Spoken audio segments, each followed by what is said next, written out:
बिस्मिल्लाहिर्रहमानिर्रहीम। Hello everyone, welcome to my channel.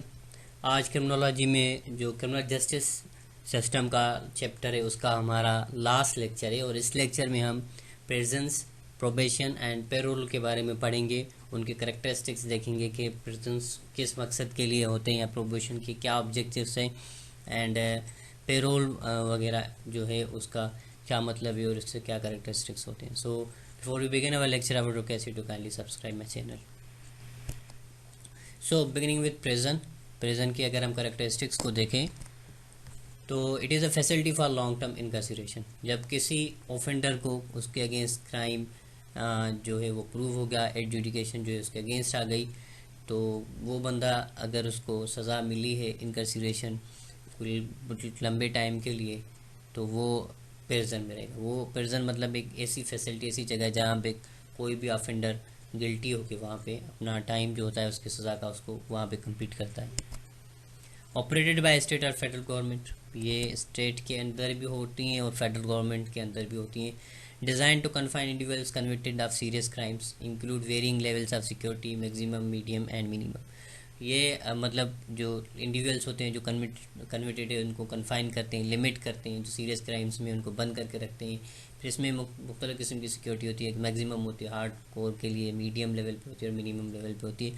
So jail के भी डिफरेंट पोर्शंस होते हैं। एक आपके हाई प्रोफाइल क्रिमिनल्स के लिए होते हैं जो डेकर्ट्स है या मर्डरर्स है या और किसी केसेस में तो वो वहाँ पे होते हैं। फिर कोई हल्के फुल्के केस में आ गया, उसको थोड़ी सी टाइम की सज़ा लगी तो उसके अलग से पोर्शंस वगैरह होते हैं।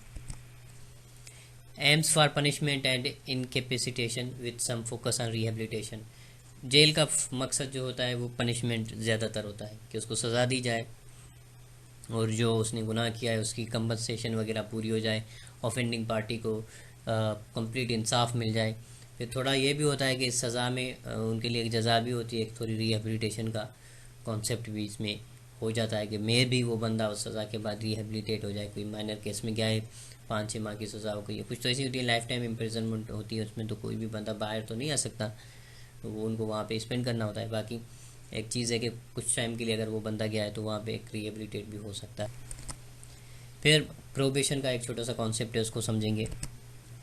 जो एम है प्रोबेशन का, it is a court order supervision in community. ये कोर्ट की तरफ से एक कम्युनिटी की सुपरविजन में, ऐसे समझो कि एक सरबराही में किसी भी ऑफेंडर को रखा जाता है। अल्टरनेटिव टू इनकार्सिरेशन, एक बजाय जो जेल में हो वो बंदा प्रोबेशन में चला जाता है, कोई प्रोबेशन ऑफिसर के अंडर में होता है या कम्युनिटी सर्विस ली जाती है। ख़ास करके जो माइनर्स होते हैं जुवेनाइल केसेस में इसमें होता है, बड़े केसेस में भी होता है, उनको प्रोबेशन वगैरह मिल जाती है उन लोगों को, बट ये कोई हार्ड कोर क्रिमिनल्स के लिए नहीं होती है।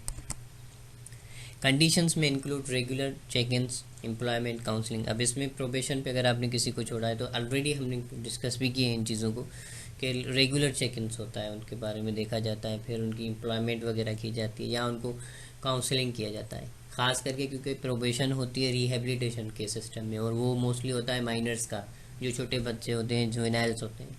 सो इन दैट सेंस फिर वो उनकी चेक एंड बैलेंस भी रखते हैं, उनकी हर एक चीज़ का ख्याल रखते हैं। फिर अगर कोई बड़ा भी बंदा है, अगर उसको प्रोबेशन मिल गई है तो they are also they have check and balance और उसकी पूरी एक्टिविटीज़ पे नज़र रखी जाती है।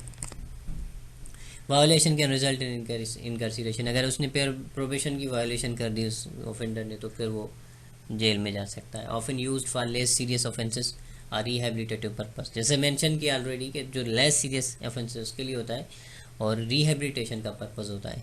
प्रिजन डायरेक्टली सज़ा होती है, वहाँ पे आपको पनिश होता है, पनिशमेंट होती है।